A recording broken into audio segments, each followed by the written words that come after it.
Shalom, selamat malam. Selamat malam. Suka salah-salah ya. Karena kita terbiasa bilang selamat Sabat, jadinya jadi setiap hari itu seperti setiap hari Sabat. Baiklah, supaya kita lebih bersemangat lagi dan tidak mengantuk, kita mengulang yel-yel kita yang tadi sudah dibawakan oleh Aldrik. Kita akan ulang ya sekali lagi ya. Tapi pakai gerakan tangan biar semangat. Jadi gerakan yang pertama tangan kanan, habis itu tangan kiri, lalu setelah yang ketiga dua tangan. Oke. Dengan semangat menyahutnya. Pathfinder Change the world. Pathfinder Change the world. Pathfinder We can change the world. Oke, terima kasih.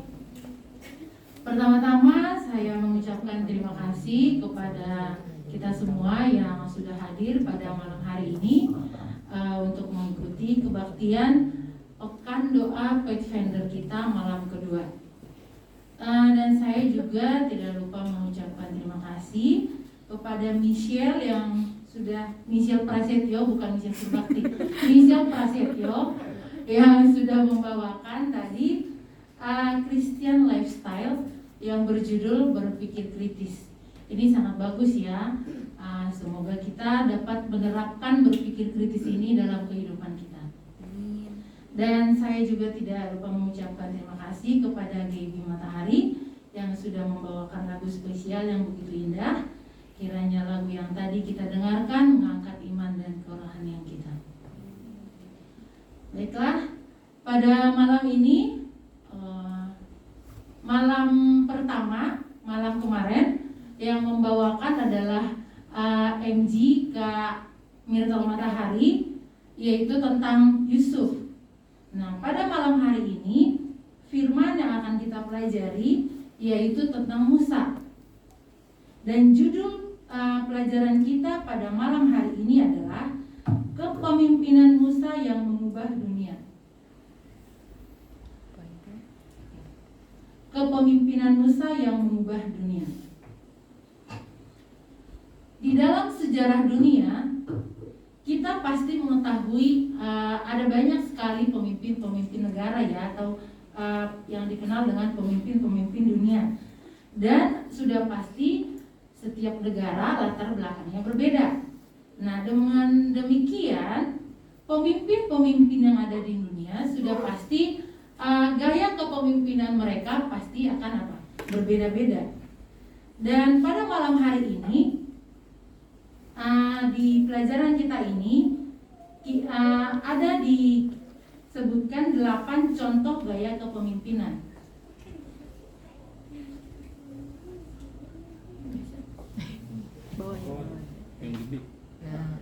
Ya. Contoh-contoh gaya kepemimpinan. Di pelajaran kita ada 8, tapi nanti kita hanya akan membahas ada 3 gaya kepemimpinan. Tapi akan saya bacakan karena ada dibikin di pelajaran kita. Gaya kepemimpinan yang pertama adalah kepemimpinan delegatif, kepemimpinan birokrasi, kepemimpinan autokratis, kepemimpinan partisipatif, kepemimpinan transaksional, kepemimpinan transformasional, kepemimpinan melayani atau servant, dan yang terakhir kepemimpinan karismatik. Tapi pada malam hari ini kita hanya akan membahas ada 3 gaya kepemimpinan, yaitu yang pertama kepemimpinan otoriter atau diktator. Di dalam pelajaran kita pada malam hari ini ada 2 tokoh atau pemimpin di dunia yang ditampilkan. Yang pertama adalah yang paling terkenal ya. Yang pertama adalah Adolf Hitler.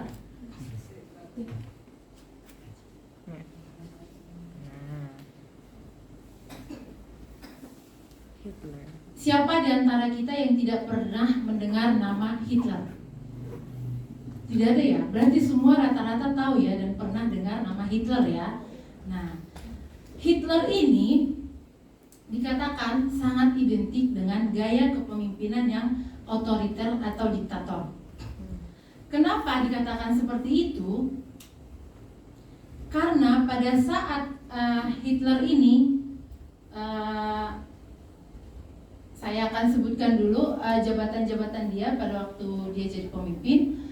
Pada saat itu dia pernah menjadi ketua partai Nazi dan pernah juga menjadi kanselir Jerman pada saat itu. Nah, pada saat zaman dia terjadi Perang Dunia Kedua. Nah, pada Perang Dunia Kedua ini, oleh karena kebijakan si Hitler ini, ada mengakibatkan kematian sekitar 50 juta orang. Kita bisa bayangkan banyaknya manusia yang meninggal pada saat itu, 50 juta orang pada waktu Perang Dunia Kedua. Dan itu atas kebijakan Adolf Hitler ini. Dan lalu apa yang terjadi kepada Hitler ini selanjutnya? Dikatakan, saya membuka sedikit artikel tentang Hitler ini di Wikipedia. Dikatakan pada tanggal 30 April 1945 si Hitler ini membuat keputusan yang sangat tragis, yaitu dia mengajak istrinya untuk melakukan bunuh diri. Kenapa? Alasannya dia bunuh diri adalah dikatakan dia tidak mau. Waktu itu dia mungkin disergap oleh ada angkatan pasukan angkatan Parah Merah namanya. Nah, dia tidak mau ditangkap. Jadi karena dia tidak mau ditangkap, akhirnya dia memutuskan untuk bunuh diri dan dia ajaklah istrinya untuk bunuh diri. Kita bisa lihat ya betapa tragisnya seorang pemimpin dunia yang terkenal, seorang pemimpin negara yang terkenal pada saat itu melakukan suatu tindakan yang sangat bodoh ya kalau menurut saya. Dan ini merupakan suatu apa? Di dalam Alkitab dikatakan itu adalah dosa apa? Dosa besar, yaitu melakukan bunuh diri. Selanjutnya tokoh yang kedua adalah Idi Amin. Kalau Idi Amin ini ada yang pernah dengar atau ada yang tahu? Ada ya? Atau tidak ada? Idi Amin ini sebenarnya ini adalah tokoh kedua atau pemimpin kedua yang sangat terkenal yang menganut kepemimpinan otoriter atau diktator ini. Jadi kenapa si Idi Amin ini dikenal dengan memiliki gaya kepemimpinan yang otoriter? Oh ya, sebelumnya saya bacakan lagi ya jabatannya. Jadi si Idi Amin ini pernah menjabat sebagai perwira militer Uganda. Dan dia juga pernah menjabat sebagai presiden Uganda pada zaman dia. Dia dikenal dengan, si Idi Amin ini dikenal dengan julukan pejagal Uganda. Apa sih pejagal ini? Kalau pejagal itu kan yang biasa motong-motong daging ya, motong-motong daging di pasar itu disebut pejagal ya. Nah, si Idi Amin ini disebut dengan julukan itu, pejagal Uganda. Karena dia dianggap sebagai salah satu despot paling terkejam dalam sejarah dunia. Tadi si Hitler kejam, tapi ini dikatakan lebih kejam dari si Hitler. Kenapa dia dikatakan kejam? Jadi sewaktu dia berkuasa selama 8 tahun, tercatat ada sekitar 300.000 orang mengalami kematian. Dan itu ulah dia. Kalau tadi kan si Hitler karena ada kebijakan, kalau ini dia juga ikut gitu membunuh orang itu. Nah, dan yang lebih tragis lagi, pada tahun 1962 si Idi Amin ini pernah melakukan pembunuhan massal yang dikenal dengan pembantaian Turkana. Jadi di pembunuhan massal itu dia membunuh kebanyakan itu penduduk-penduduk dan masyarakat, dibunuh sama si Idi Amin ini beserta dengan pasukannya. Dan ada satu lagi yang bikin lebih mirisnya lagi tindakan si Idi Amin ini, yaitu jadi selama dia menjadi presiden, dia membentuk sebuah pasukan dan dia menjuluki pasukannya ini bernama pasukan pembunuhnya. Jadi tanggung jawab pasukan pembunuhnya si Idi Amin ini adalah untuk melakukan penculikan, setelah diculik terus dibunuh. Dan alasan dia melakukan itu kalau ada orang yang menentang rezim atau kepemimpinannya pada saat itu. Jadi kalau ada orang yang coba-coba menentang kepemimpinannya pada waktu dia menjabat sebagai presiden, itu orang diculik secara diam-diam oleh pasukan yang dibentuk sama si Idi Amin ini, terus dibunuh secara diam-diam juga. Nah, itulah kenapa dikatakan si Idi Amin ini terkenal dengan despot paling terkejam dalam sejarah dunia, dan dia terkenal dengan gaya kepemimpinan yang otoriter atau diktator.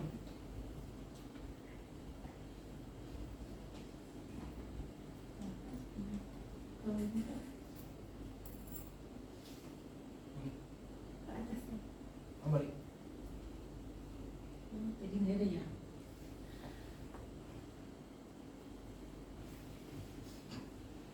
Tadi saya belum menjelaskan apa itu otoriter atau diktator. Nggak ada ya, nggak ke ini. Otoriter atau diktator artinya adalah sewenang-wenang, berkuasa sendiri. Jadi selama kepemimpinan dia, artinya selama dia menjabat sebagai seorang pemimpin, ya suka-suka dia. Kalau dia memerintahkan anak buahnya atau bawahannya melakukan apa, ya harus dilaksanakan. Itulah gaya kepemimpinan, arti daripada gaya kepemimpinan otoriter atau diktator. Selanjutnya kita akan lanjut kepada gaya kepemimpinan yang kedua, yaitu kepemimpinan karismatik. Apa arti kepemimpinan karismatik?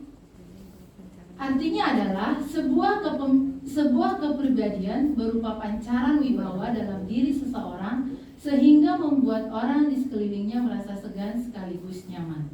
Jadi gaya kepemimpinan karismatik ini seorang pemimpin yang mempunyai pancaran wibawa, dan itu bisa membuat orang-orang yang di sekitarnya merasa segan dan sekaligus bisa merasa nyaman. Itulah artinya gaya kepemimpinan karismatik. Kalau saya bertanya, di Indonesia, kebetulan di pelajaran kita adalah tokoh ini, di Indonesia kira-kira siapa yang identik dengan gaya kepemimpinan karismatik? Ya, betul. Soekarno, bukan Hatta. Iya, Airport dong. tahu ya? Iya, benar. Insinyur Soekarno. Nah, benar, Insinyur Soekarno. Jadi di Indonesia yang paling terkenal dengan gaya kepemimpinan karismatik adalah Insinyur Soekarno. Insinyur Soekarno ini pasti kita sudah tahu ya siapa dia. Bahkan saya rasa anak kecil pun pasti tahu ini siapa Insinyur Soekarno, karena nama dia sering didengung-dengungkan. Bahkan di proklamasi juga ada kan, atas nama bangsa Indonesia, Soekarno Hatta. Kan ada Soekarnonya ya. Nah, jadi si Soekarno ini, Insinyur Soekarno ini adalah presiden pertama Indonesia. Siapa yang tidak tahu presiden pertama Indonesia? Ya ini Soekarno. Dan dia adalah tokoh perjuangan yang berperan penting dalam memerdekakan Indonesia. Saya membuka juga sedikit artikel dari Wikipedia tentang si Insinyur Soekarno ini. Dikatakan kenapa dia sampai dijuluki dengan kepemimpinan yang karismatik. Jadi Soekarno ini, Insinyur Soekarno ini adalah dikenal dengan pemimpin yang mampu mengubah seseorang dan melakukan banyak hal. Terus alasan kedua, beliau juga piawai dalam mengubah persepsi orang. Jadi dia pintar dalam mengubah persepsi orang. Terus kemampuan Soekarno menggerakkan, memengaruhi dan berdiplomasi telah menyatukan berbagai suku, agama, ras, dan golongan dan membentuk satu kesatuan yang bernama Negara Kesatuan Republik Indonesia atau negara kita. Emang pada zaman dia Presiden Negara Republik Indonesia Pak terbentuk. Jadi terus terang saya pribadi sangat ngefans sama Insinyur Soekarno ini. Karena dari saya kecil saya banyak mendengarkan cerita bagaimana si Soekarno ini kalau berpidato, dikatakan kalau dia berpidato orang yang mendengar itu makin semangat dikatakan. Karena dia apa? Karena Insinyur Soekarno ini pintar berorasi ya, namanya, iya, pintar berpidato gitulah. Oke, kita akan lanjut. Selanjutnya, jika kita membaca media elektronik dan media cetak, maka saat ini kita akan menemukan banyak contoh model kepemimpinan yang biasa kita temukan. Model-model kepemimpinan ini saling berbeda satu sama lain. Gaya kepemimpinan yang sudah tadi saya sebutkan, kita bisa lihat juga sekarang ini diterapkan di perusahaan-perusahaan atau organisasi-organisasi. Ya, mungkin bagi kita yang bekerja di perusahaan, di kantoran atau di organisasi, pasti ada kan seorang pemimpin, entah itu direktur atau CEO atau apalah itu ya. Pasti ada Pak pemimpinnya, dan sudah pasti gaya kepemimpinannya itu pasti berbeda-beda. Contohnya seperti Kak Myrtle, misalnya dia pemimpin di kantornya, di perusahaannya, pasti gaya kepemimpinannya berbeda dengan misalnya siapa ya, Bapak Surbakti lah, yang misalnya contoh dia pemimpin di kantornya, pasti apa? Pasti berbeda gaya kepemimpinannya ya. Dan kita akan mempelajari gaya kepemimpinan yang paling utama nih, yang terakhir, yaitu yang ketiga, model kepemimpinan melayani atau servant leader. Apa sih artinya model kepemimpinan melayani atau servant leader ini? Artinya adalah gaya kepemimpinan yang mengedepankan untuk melayani pihak lain. Jadi servant leader ini atau kepemimpinan melayani ini, pemimpin itu apa? Dia lebih mengutamakan apa tadi? Mengutamakan melayani pihak lain. Dia lebih mengutamakan melayani bawahannya dibandingkan apa? Dirinya sendiri. Itulah artinya dari model kepemimpinan melayani atau servant leader ini.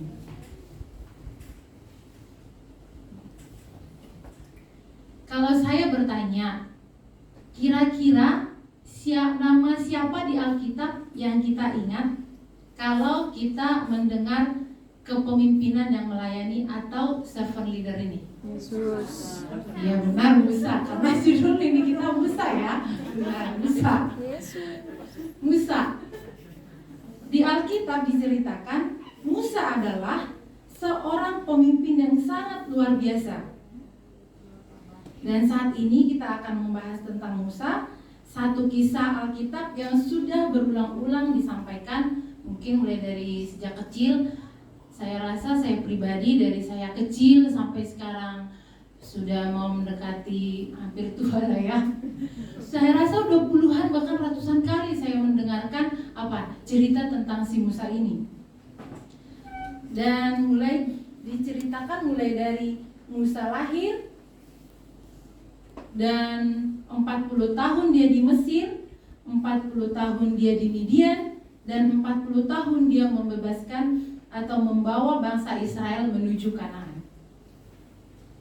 Tapi pasti saya pribadi bertanya-tanya, dan saya rasa kita semua pasti bertanya-tanya, apakah enak menjadi Musa? Pasti ada yang menjawab, iya enak. Karena apa? Karena dia seorang pemimpin. Yang kedua, dia terkenal. Yang ketiga, namanya diabadikan sebagai manusia paling lemah lembut. Itu terdapat di dalam Bilangan 12 ayat 3. Siapa yang bisa baca? Bilangan 12 ayat 3.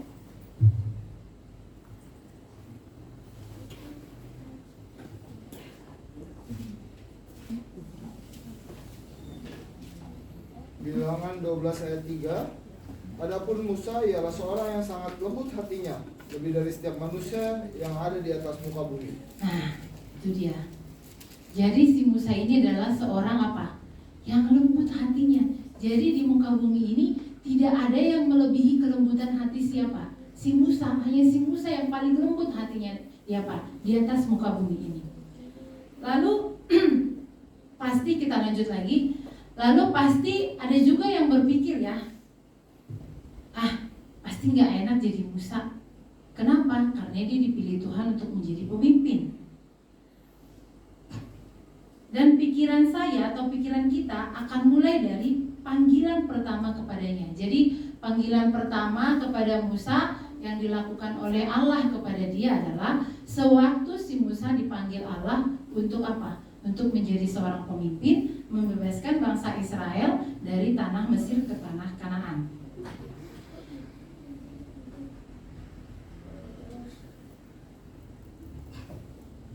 Siapa sih si Musa ini?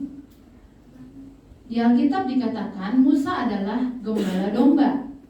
Terus dia juga dikatakan tidak pandai bicara, berat mulut dan berat lidah. Jadi pada waktu Allah memanggil Musa untuk menjadi seorang pemimpin, ada 3 penolakan yang dilakukan oleh Musa. Penolakan pertama yang dilakukan oleh Musa adalah, siapakah aku ini? Di Keluaran 3 ayat 11, siapa yang bisa baca? Keluaran 3 ayat 11.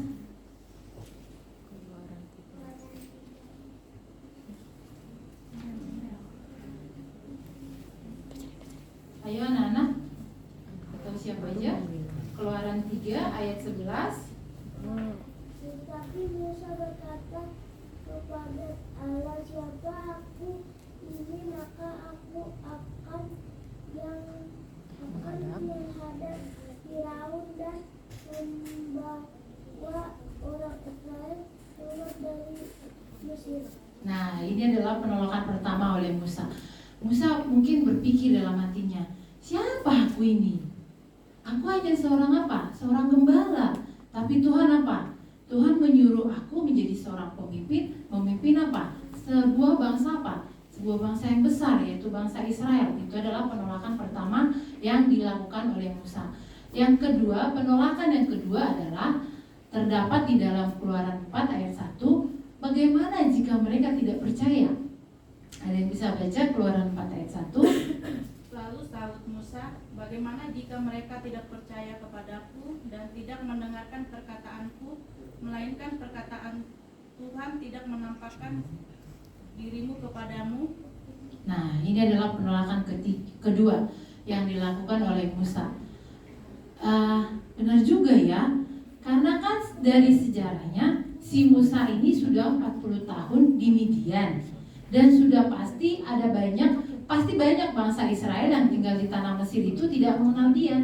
Dan pasti kalau dia datang ke sana, pasti bangsa Israel itu banyak yang apa? Yang tidak percaya nanti dengan apa? Perkataan siapa? Perkataan si Musa. Nah, inilah yang diucapkan oleh Musa kepada Allah sebagai penolakan yang kedua. Dan penolakan yang ketiga terdapat di dalam Keluaran 4 ayat 10. Keluaran 4 ayat 10. Lalu kata Musa kepada Tuhan, Tuhan, aku ini tidak pandai bicara. Bahumu pun tidak dan tidak engkau berfirman kepada hambamu pun tidak, sebab aku bermulut dan berlidah. Nah, itu adalah penolakan ketiga yang dilakukan oleh siapa? Oleh si Musa. Dia bilang, Tuhan, aku ini kan tidak pandai berbicara. Aku ini apa? Berat lidah, berat mulut.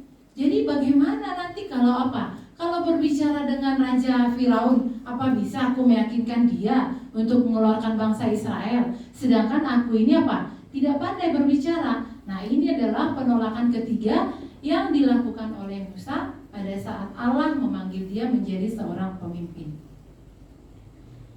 3 kali Musa menolak dengan alasan yang dibuat-buat. Jadi sebenarnya ya, dikatakan sebenarnya alasan si Musa ini apa?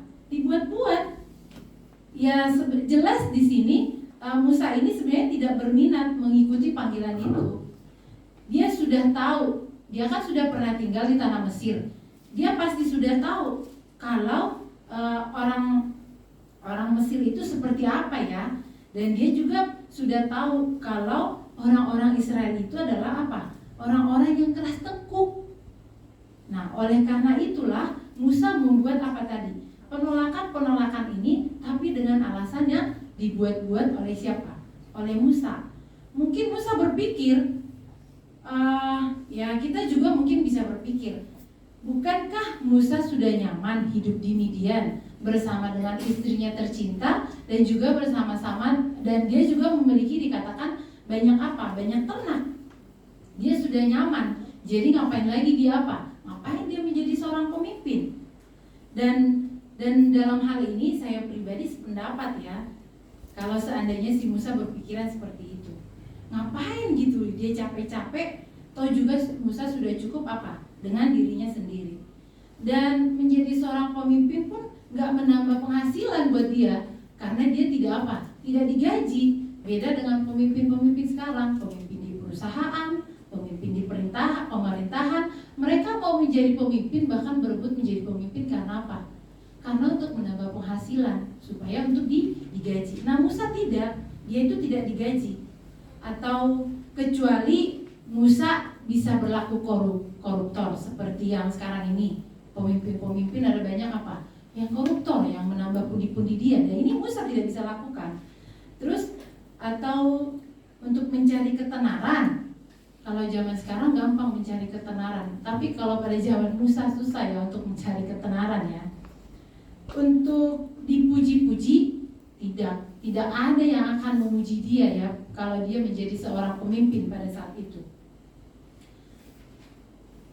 Tapi kenapa akhirnya Musa mau mengiyakan panggilan yang diberikan Tuhan kepadanya?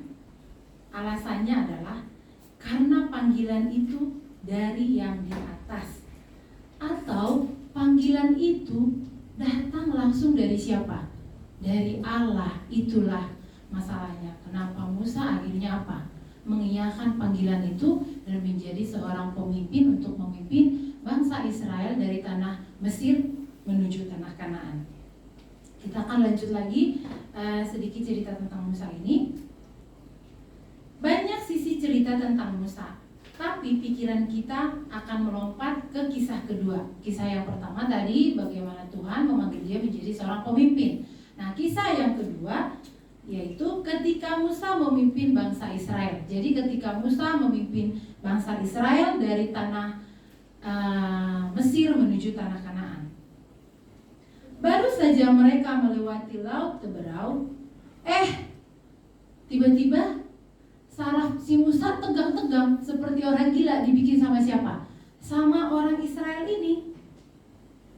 Dikatakan ada banyak teriakan-teriakan yang didengar oleh si Musa, yang diteriakan oleh siapa? Oleh bangsa-bangsa Israel. Salah satunya dikatakan di dalam pelajaran kita ini, Musa, airnya pahit. Nah, itu salah satu teriakan apa? Bangsa Israel. Kemudian ada juga yang berteriak, bisa jadi ada yang berteriak ya seperti ini, Musa, makanannya tidak enak. Makanan di Mesir jauh lebih apa? Jauh lebih enak. Makanan di Mesir itu pakai bumbu yang lengkap, sedangkan di sini enggak. Di Mesir pakai bawang putih, pakai mentimun, melon, rambutan, durian Medan, ayam goreng. Apa enggak sebel ya kalau Musa mendengarkan ocehan-ocehan itu?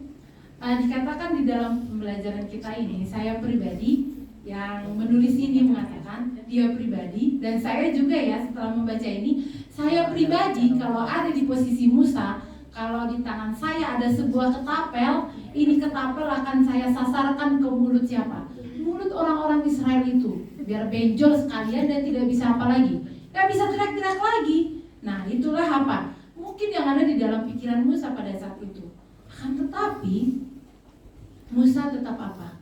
Musa tetap legowo. Dia selalu apa? Dia selalu mengalah kepada siapa? Kepada bangsa Israel. Makanya dikatakan tadi kalau Musa itu adalah manusia yang apa? Paling lemah lembut hatinya.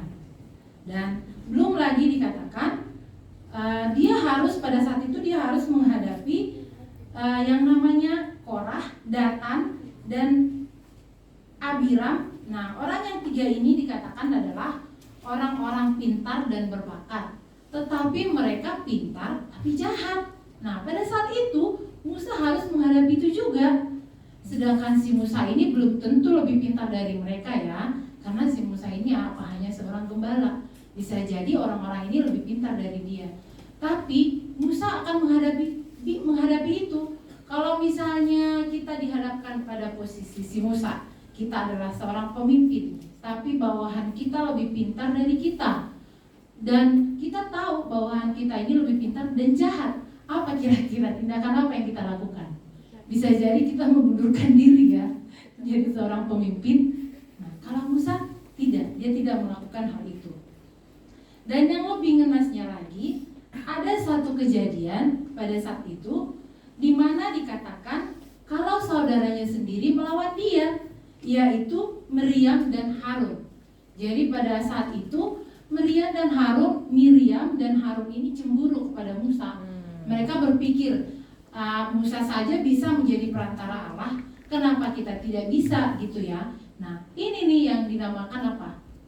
Si Musa pada saat itu makan si buah malakama. Dia juga apa? Dia juga dicemburuin sama sama saudaranya sendiri. Tapi apa yang dilakukan oleh Musa? Ceritanya waktu itu, pada waktu si Miriam dan Harun ini melakukan pemberontakan kepada Musa, Allah apa? Memberikan hukuman kepada siapa? Miriam dan Harun ini. Kalau di posisi kita, mampus kau, akhirnya dapat hukuman kau, pasti gitu kan ya. Nah, tapi kalau si Musa tidak ya, dia malah dikatakan dia meminta kepada Tuhan, kepada Allah untuk apa? Jadi Miriam dan si Harun ini diberikan hukuman dari Allah, yaitu apa? Penyakit kusta. Tapi Musa apa? Berdoa kepada Allah. Dia malah memohon, Tuhan sembuhkanlah siapa? Sembuhkanlah mereka. Nah inilah kenapa si Musa ini disebutkan adalah sosok tokoh seorang yang menganut kepemimpinan melayani atau servant leader.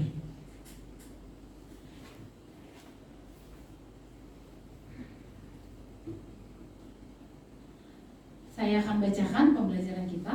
Lalu suatu kali, dan peristiwa ini sudah terulang berkali-kali, ketika bangsa Israel memberontak minta pulang ke Mesir, apa nggak pengen dibedil itu bangsa seperti itu? Tapi luar biasanya Musa menurunkan harga dirinya di hadapan manusia-manusia yang beringas itu. Musa berlutut ke tanah lalu sujud menyembah di Keluaran 34 ayat 8. Dan di peristiwa yang lain, Musa juga sujud di hadapan bangsa itu. Luar biasanya si Musa ini ya, sangat rendah hati. Bagaimana dia bisa sujud menyembah bawahannya, dan bawahannya itu adalah orang-orang jahat. Kalau sekali lagi kita posisikan di posisi kita, mau gak kita menyembah bawahan kita dan bawahan kita ini jahat? Mau gak? Saya pribadi no way ya. Itu susah untuk apa? Untuk dilakukan. Tapi dikatakan di dalam pelajaran kita ini, itulah Musa. Lalu di akhir pelayanan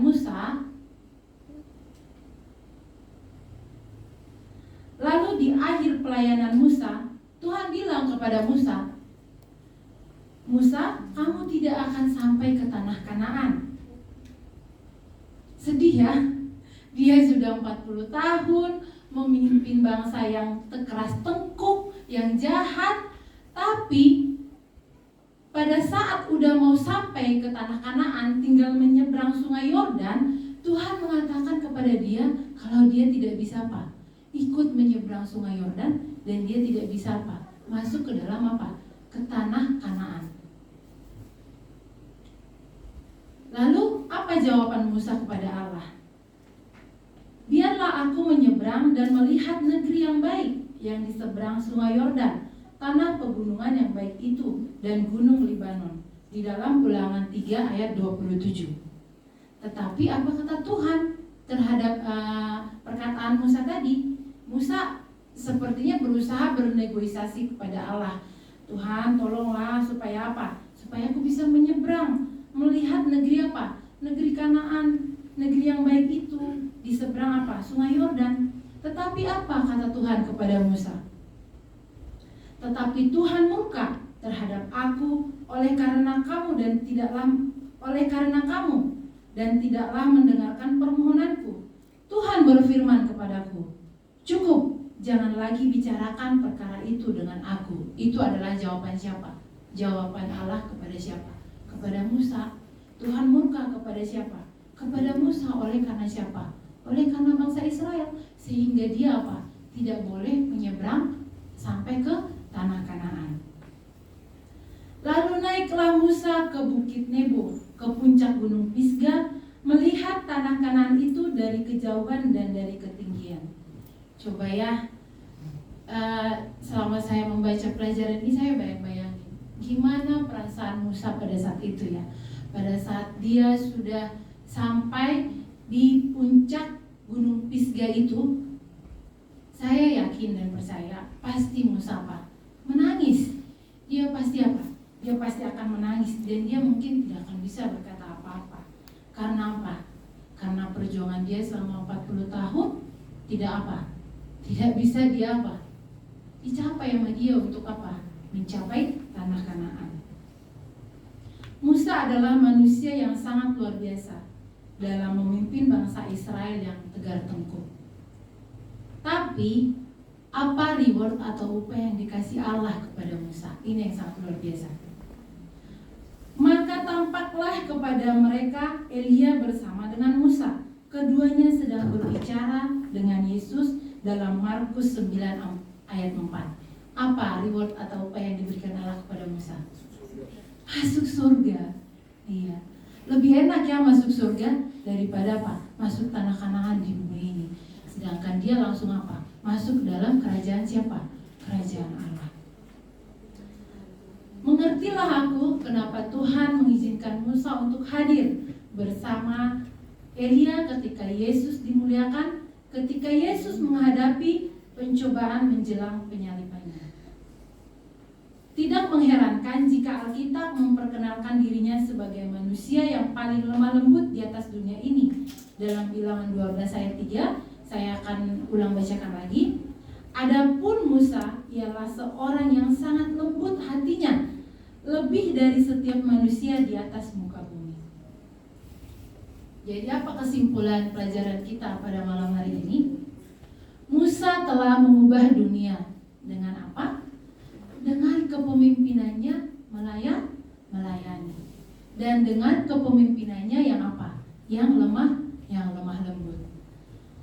Musa, dia telah mengubah satu bangsa yang keras tengkuk, bangsa budak, bangsa yang sudah terpengaruh kepada penyembahan berhala, menjadi satu bangsa yang merdeka dan mau mengenal Tuhan. Jadi merupakan suatu prestasi yang sangat luar biasa yang dilakukan oleh Musa ya. Dia bisa mengubah sebuah bangsa yang keras tengkuk, bahkan dikatakan bangsa ini adalah tadinya budak, dan bangsa ini apa? Terpengaruh juga dengan penyembahan berhala, menjadi sebuah bangsa apa? Sebuah bangsa yang merdeka dan mau mengenal Tuhan, yaitu apa? Bangsa Israel.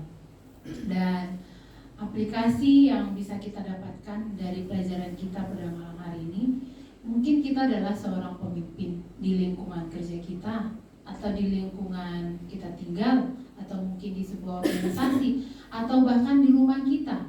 Karena ayah dan ibu adalah merupakan pemimpin di mana? Di rumah.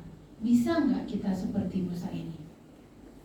Menjadi seorang pemimpin yang mau melayani dan menjadi seorang pemimpin yang memiliki hati yang apa? Yang hati yang lemah lembut.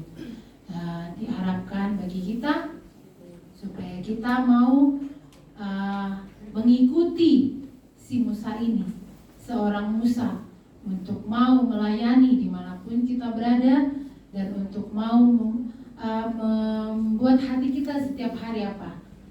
Lemah lembut seperti si Musa ini, sehingga kemanapun kita pergi atau kemanapun kita berada, kita akan dikenal sebagai apa? Sebagai anak-anak Tuhan. Demikianlah pelajaran atau firman kita pada malam hari ini. Tuhan Yesus memberkati kita semua. Amin.